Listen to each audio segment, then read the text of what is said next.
Hello everyone, this is Dinesh here, and I'll be talking about refactoring service, which uses heuristics and AI both that transforms the legacy code to AEM as a cloud service compatible code.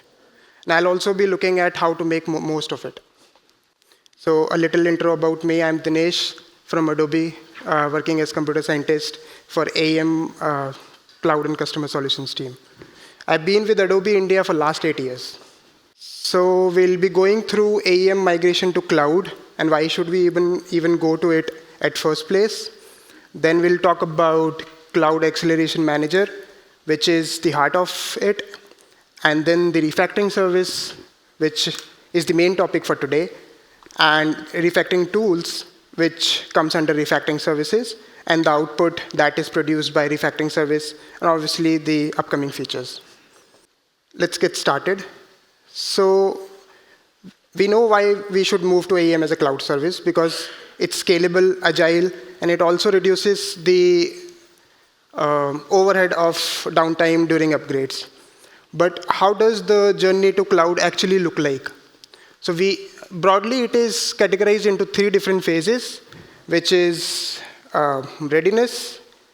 It has planning, getting the customer instances, generating the health report, and then comes the implementation phase or the execution phase, which says that you refactor your code according to the BPA recommendation, the health report recommendations, content transfer, content ingestion, doing the content top-ups, and then doing a little bit testing around it, and then go live.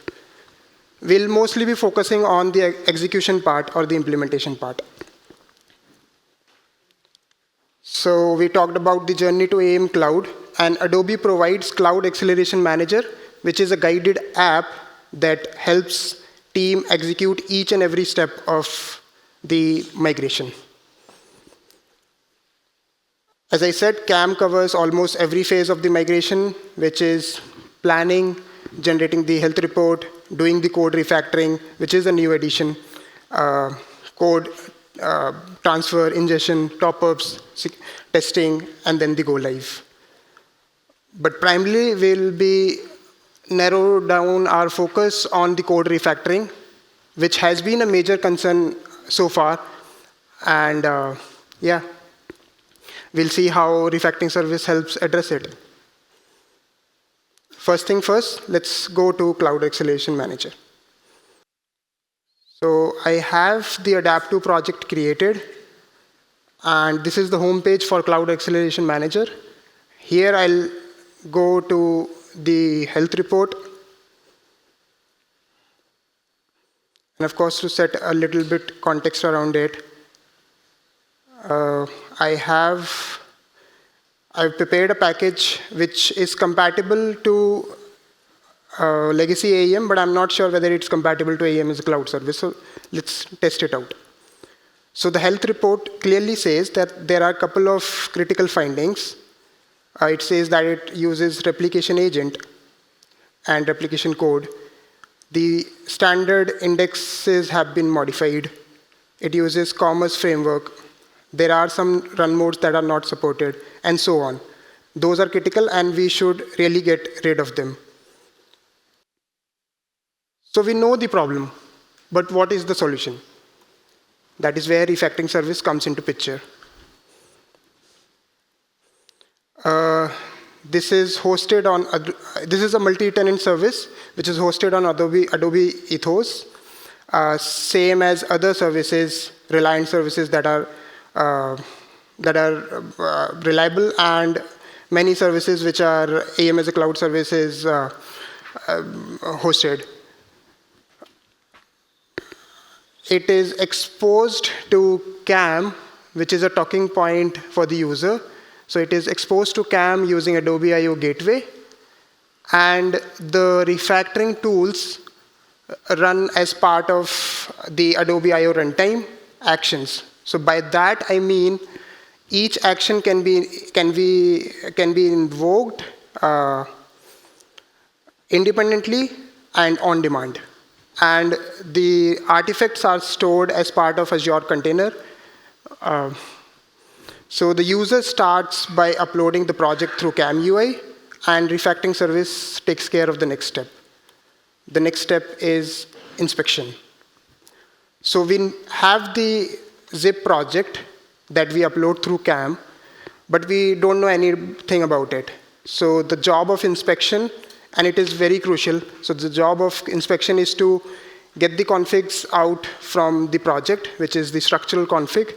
It says basically where does the bundle reside, what is the project information like the app ID, the title, the app name, information about the sub-projects and so on.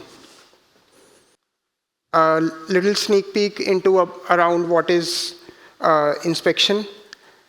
And it is also, again, an ethos service, and it handles the use case very well where multiple users tries to upload the same project at same time, and there are many refactoring requests at the same time.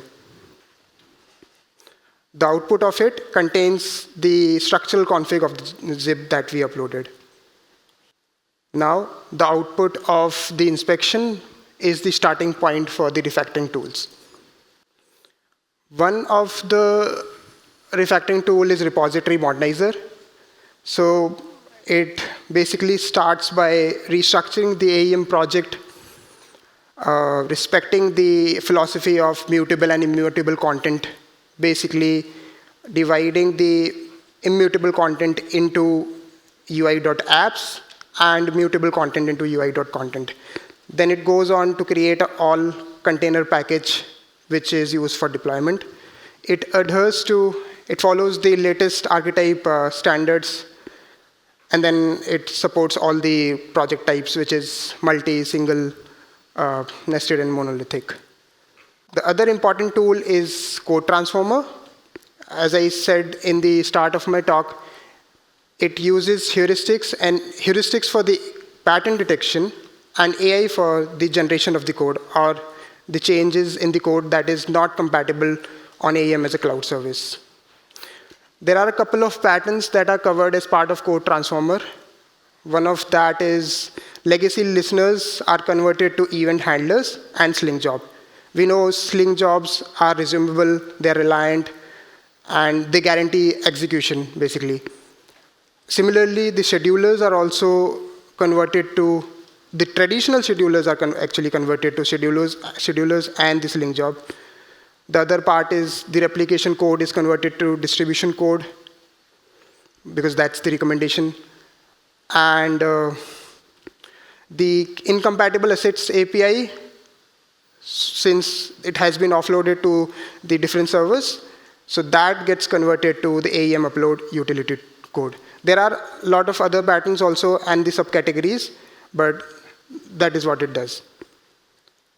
And also, I just forgot to mention that Code Transformer does multiple iteration on the code just to achieve the highest confidence because it uses AI and there is the chances of hallucination.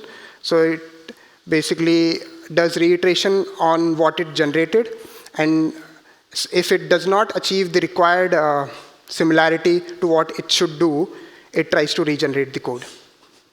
I prepared a detailed demo to make it a little clearer. So here I am on Cloud Manager, created a project for AdaptTo, and created the legacy pipeline for AdaptTo using the legacy code that I just showed. I tried to run the pipeline for the legacy code, and the expectation is that it should fail because most of the time the legacy code is not compatible. So it fails here. Let's look at what is the exact reason.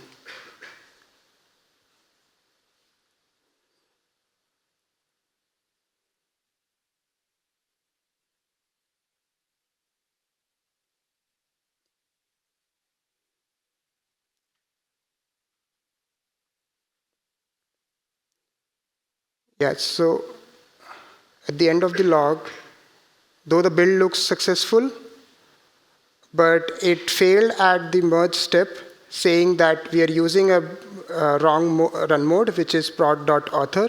Instead, we should use author.prod. In fact, there will be multiple failures if we go on and proceed basically do the resolution for this failure, there'll be next failures, of course. So the next step is to get rid of the findings that we saw. For that, we have the code refactoring card here. And this is the starting point of refactoring service, where we start by uploading the source file.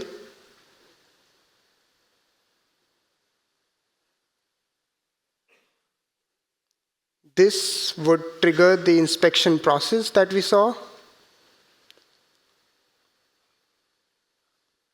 The inspection process is usually a faster one.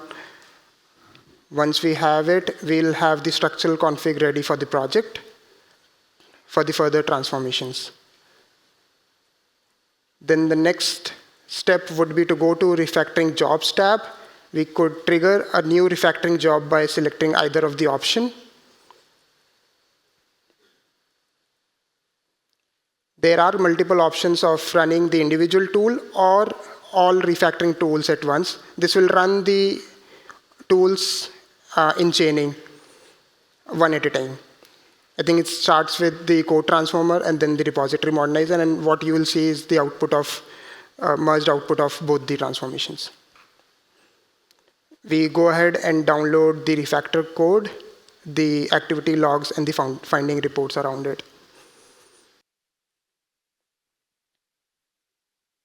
I would be more interested in looking at what are the steps done by code transformer and the repository modernizer here. So I'll first look at the activity logs.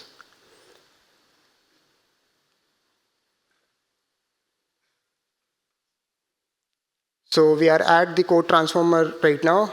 It classified simple scheduled task file as it contains replication code and Sling common scheduler code.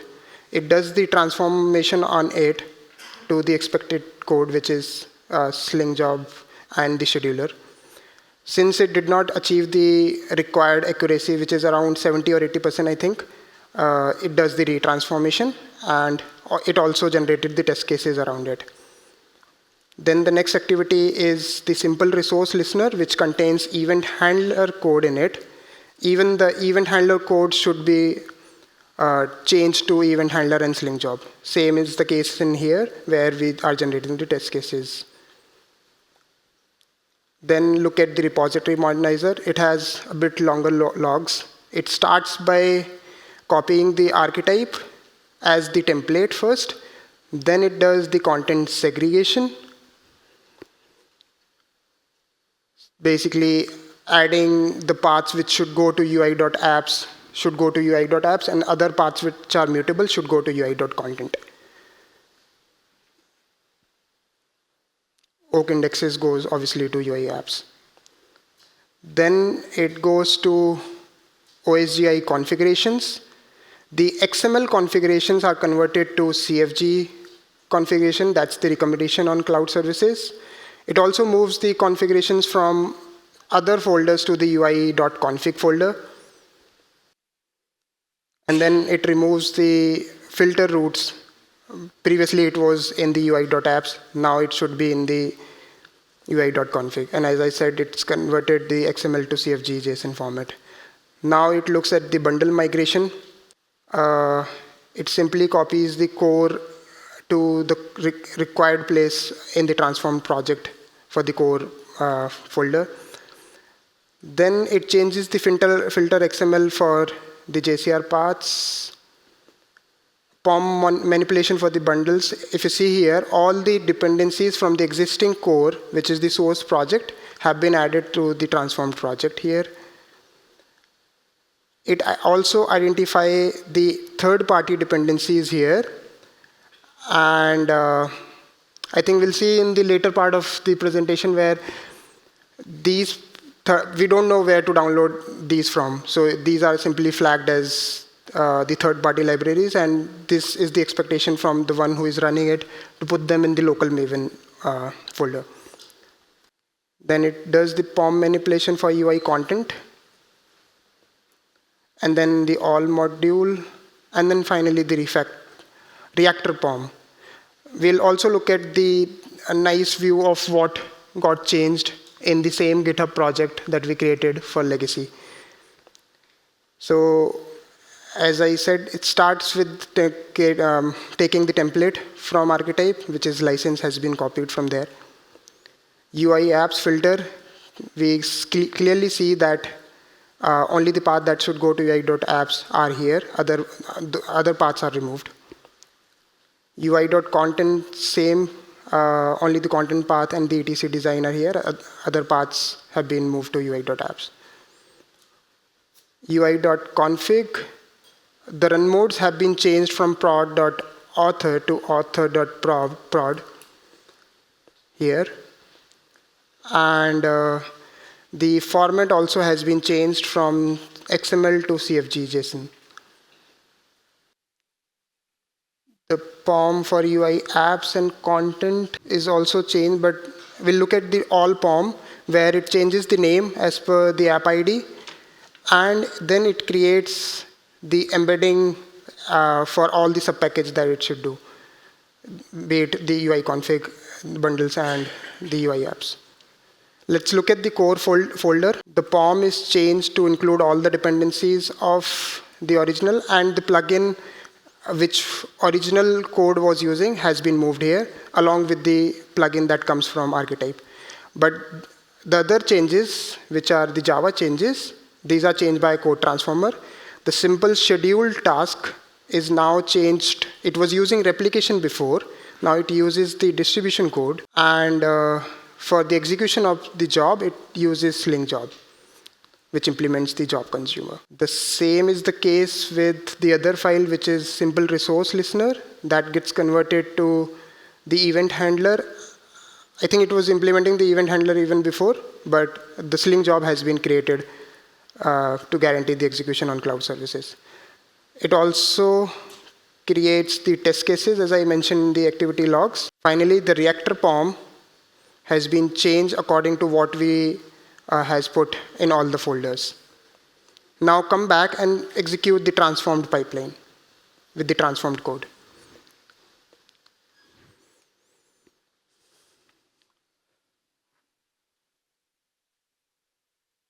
So since the mode was changed, the artifact preparation has succeeded.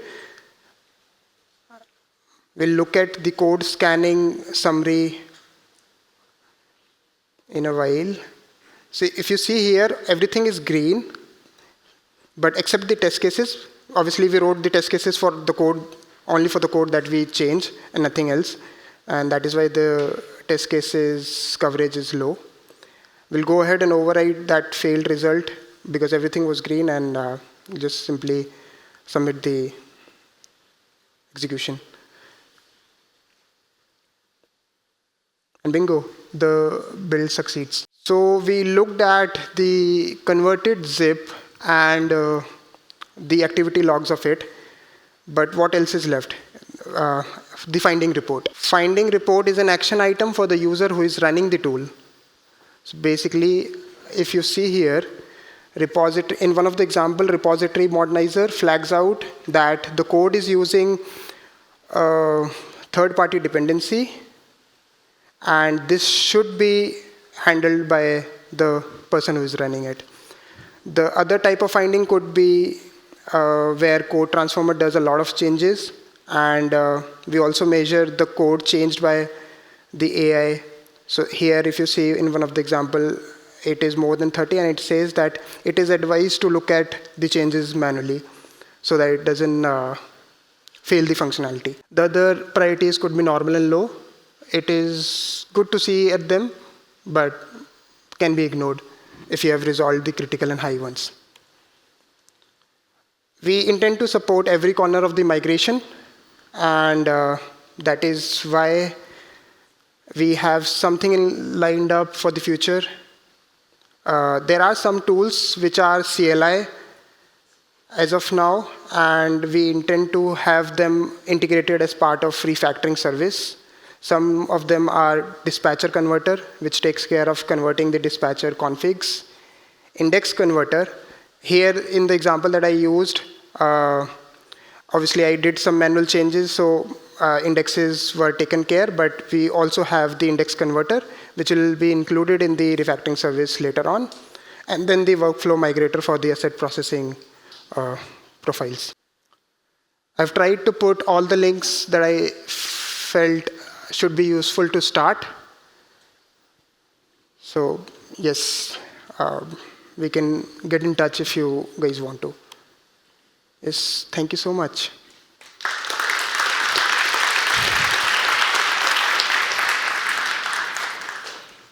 So that was pretty cool, but everybody's curious. Is there another license needed for the tool? No, not at all. It is part of Cloud Acceleration Manager. We don't need a license for that. Excellent.